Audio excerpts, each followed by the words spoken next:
have been released publicly.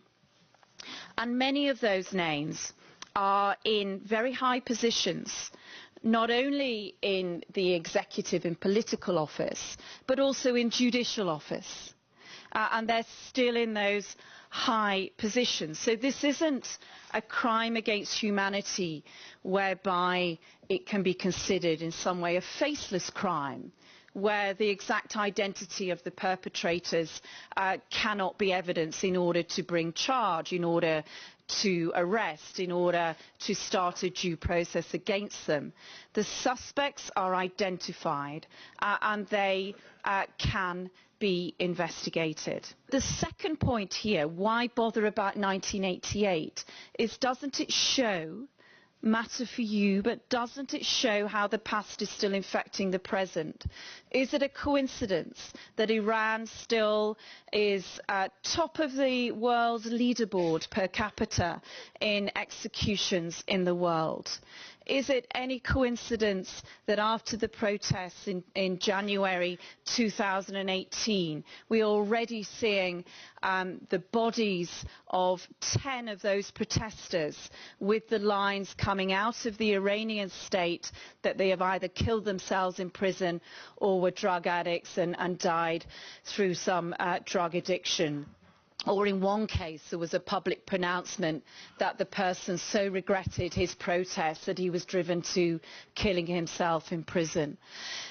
This is unacceptable, ongoing torture, and those thousands who remain in prison must still be at risk, which is one reason why we need to move quickly, urgently, even though we're now at a point 30 years on from 1988. There needs to be urgent movement now.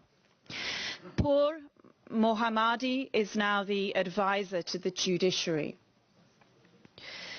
Ali Razini is the head of the 41st branch of the Supreme Court.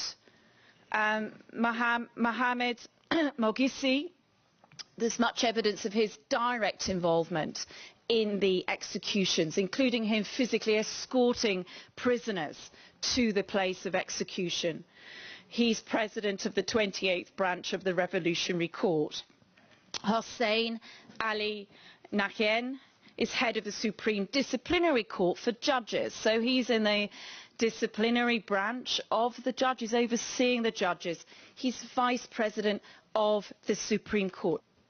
I'm going to move now to call some evidence, and I think the witnesses, some are here, so I'm going to ask them to speak to you directly and give evidence in a very brief outline about 1988.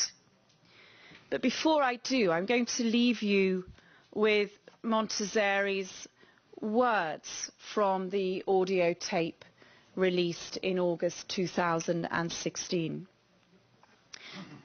In my view, the biggest crime in the Islamic Republic, for which history will condemn us, has been committed at your hands. And they'll write your names as criminals in history. That is what he said in 1988. At this 30-year anniversary of this massacre, it is time that international law regains its teeth, its strength, and that an independent inquiry is set up to investigate this widespread, systematic, inhumane, barbaric, medieval crime against humanity. Thank you.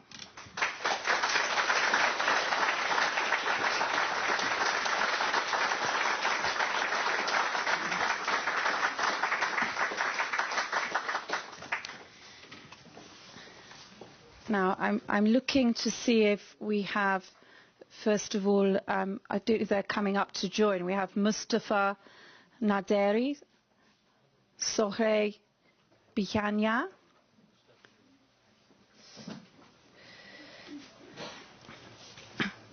Yahya Shohei, Ramazan Musavi, Reza Shemirani, thank you, Hossein Niakan,